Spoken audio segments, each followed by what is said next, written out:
Good morning. This past week, I've been reading in the book of Judges. As a matter of fact, reading about Gideon.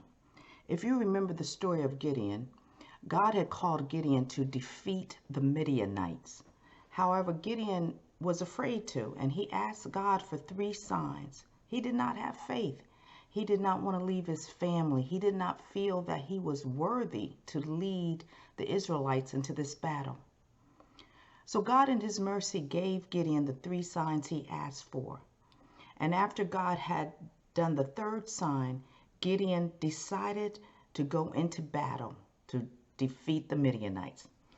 Now Gideon was strategic. He got 32,000 men together to go down into this camp of Midianites to defeat them. But listen what the Lord said to Gideon. He says, "You have too many warriors with you.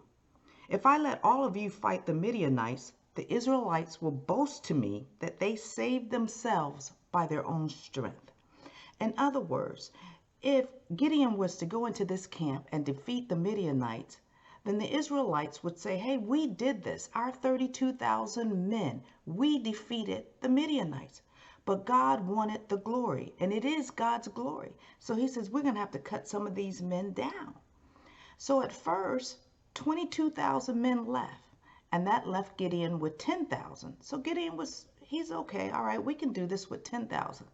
God said, no, that's too many.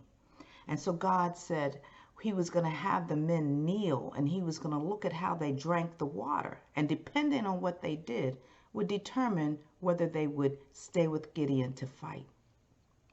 Well, listen to this. After that test, there were only 300 men left. God said, it is these 300 that you will go into the battle and you will defeat the Midianites.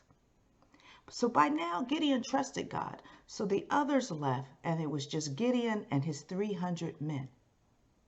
Now, what was amazing about this battle was that the 300 did not even have to use their swords to get the victory, to win the battle. God had everything laid out, and they knew it had to have been God that gave Israel the victory. So how does this apply to your life? A lot of times we try to do things in our own strength, with our own resources, with who we know, what we know. And God sometimes has to strip things away from you so that you depend on him and only him, so that you trust and know that it is his victory, not yours. You have to learn to trust on God. In 2 Corinthians 4:7 it says, "But we have this treasure in jars of clay to show us that this all-surpowering power is from God and not from us." In other words, we are just clay jars, and anything that we do, any power that we have, comes from the Lord God Almighty. And finally, we hear about Paul. Paul said, "I did this so you would not trust in human wisdom." Don't have faith in yourself, but in the power of God. Saints, today let us go out, but not in our own strength, but in the strength of the Lord God Almighty. Don't look to yourself to defeat the enemy, but look to God to defeat any enemies that you have in your life. And remember what we said last week.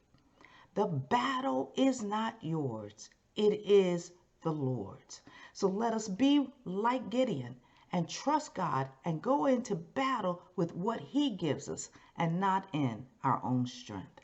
Have a very, very blessed day.